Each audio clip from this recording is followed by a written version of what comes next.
আসসালামু আলাইকুম। Breaking news. জানি না এই ভিডিওটা করার জন্য আবার কোন ধরনের ঝামেলায় পড়তে হয়, বাট আমাদের কাজটাই হচ্ছে আসলে ঝামেলায় পড়া। দর্শক, আজকে আমরা যে জুলাই আগস্ট অভ্যুত্থানের যে দুইজন মহান নায়ক বা নেতা হিসেবে যাদেরকে চিনি, এদের মধ্যে একজন হচ্ছেন নাহিদ ইসলাম। কোটা না মেধা? মেধা মেধা। তো আমরা ভাবছি কোটা অথবা মেধা মিনিমাম লেভেলে একটা হইলেই হয়তো চলবে, কিন্তু না কোটা না মেধা, ডাইরেক্ট সুপারিশ। ফাইন, এটাও মানে নিলাম যে ধরেন আপনি একজনের ব্যাপারে সুপারিশ করেছেন, তো যার জন্য সুপারিশ করছেন গণমাধ্যমের সামনে সে আবার তালিবালি করতেছে, বাইচালি কাটতেছে কেন? অনেক অভিযোগ আছে যে এই উপদেষ্টারা বিভিন্ন জায়গায় চাকরির তদবির এবং পদ বাণিজ্য নিয়ে হিউজ টাকা কামাইছেন। সাংবাদিক ইলিয়াস থেকে অনেকেই কিন্তু এই দাবি করেছেন।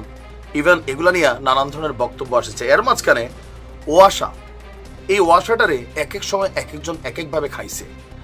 ওয়াসাতে সম্প্রতি লোকবল সংকট ছিল, তো সেই লোকবল নিয়োগের জন্য একটা কি বলা হয় যে মানে বেশ কয়েকজন মানুষকে এখানে চাকরি দেওয়া হবে, সেজন্য একটা প্রজ্ঞাপন ছিল। বাট এই প্রজ্ঞাপনটা লোকচক্ষুর আড়ালে অনেক রাঘব বোয়ালরা বৈশা বৈশা খাইয়া শেষ করে ফেলছে। যদিও এটার ব্যাপারে এদের আবার রাজনৈতিক বক্তব্য আসছে। নাম উঠে এসেছে উপদেষ্টা নাহিদ ইসলামের। ওয়াসাতে যারা চাকরি পেয়েছেন এদের মধ্যে রেফারেন্সের তালিকায় দেখা গেছে কোনো কোটা মেধা পরীক্ষা কিচ্ছু না। তা আমরা কেন ধরে নিব না? এই যে আপনি রেফারেন্স দিচ্ছেন, আপনার আত্মীয় যদি হয় তাহলে স্বজনপ্রীতি, আর যদি আত্মীয় না হয় আপনি যাকে সুপারিশ করছেন তার কাছ থেকে আপনি কত টাকা নিয়েছেন?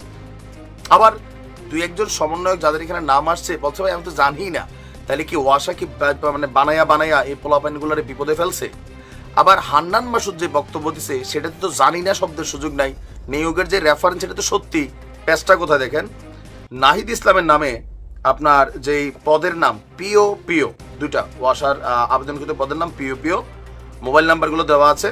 রেফারেন্স হচ্ছে মাননীয় উপদেষ্টা নাহিদ ইসলাম, দুইজনের রেফারেন্স করেছেন। তারপর মহিলা সমন্বয়ক, কম যায় না, তলে তলে কিন্তু টেন্ডার বাণিজ্যে জড়িত এরকম অভিযোগ আসছে। নুসরাত তাবাসসুম যে তার ব্যাপারে আসছে আপনার, সেও দুইটা পদের জন্য রেফারেন্স হিসেবে কাজ করে গেছে, মানে ওয়াসাতে চাকরির জন্য। আরো দুইটা বেলায় আসে ঢাকা কলেজের ছাত্র সমন্বয়ক নাজমুল। তারপরে আছে আপনার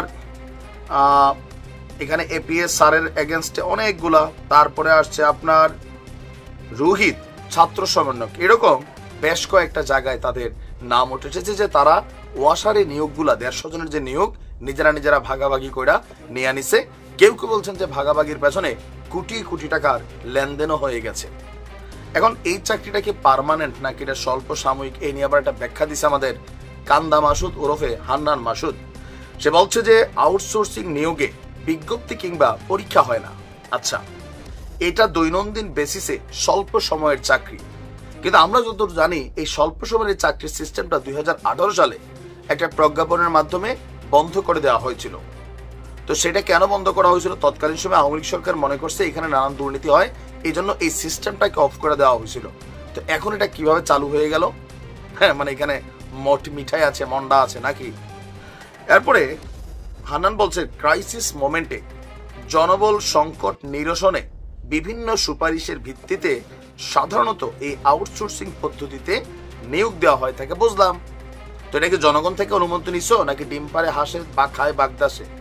দেখেন এখানে 100টা মানে অনিয়ম হইতে পারে, কিন্তু যখন আমরা এই ছাত্র উপদেষ্টাদেরকে দেখি, সমন্বয়কদেরকে দেখি যে একদল সমন্বয়ক রাস্তায় বসে চিল্লায় চিৎকার করে, এদের চিকিৎসা হয় না। একদল শহীদের মা কান্না করে, কারো মা রিক্সা চালায়, কারো বাবা রিক্সা চালায়, কেউ ভিক্ষাতে নামছে, তাদের ছেলেদের খবর নাই। শহীদদের টাকা পাওয়ার কথা খবর নাই, হাসপাতালে চিকিৎসা পাওয়ার কথা চিকিৎসা পাচ্ছে না। অপরদিকে তারা যাদের বিরুদ্ধে অভিযোগগুলো আসছে নিশ্চয়ই তারা তাদের ব্যাপার থেকে এটা ক্লারিফিকেশন দিবেন, কিন্তু এই লিঙ্কগুলো যখন আমরা সামনে নিয়ে আসি বা পাই তখন এটা খারাপ লাগে যে ডিম পারলো হাসে, খাইলো কি বাগধাসে। জুলাই আগস্ট অভ্যুত্থান কি বেহাত হয়ে গেল? আসলে হয়ে গেছে, 100% হয়ে গেছে। এটা ভাই মানা যায় না যে কোটা মেধা নিয়ে এত কিছু হইলো, এখন তো দেখা যাচ্ছে সবটার মধ্যে আসলে অন্য কিছু ছিল নাকি। বিচার করার মালিক জনগণ, আর নিশ্চয় তারা তাদের ক্লারিফিকেশন দিবেন। এগুলো ভয়ঙ্কর অভিযোগ। ভালো থাকুন।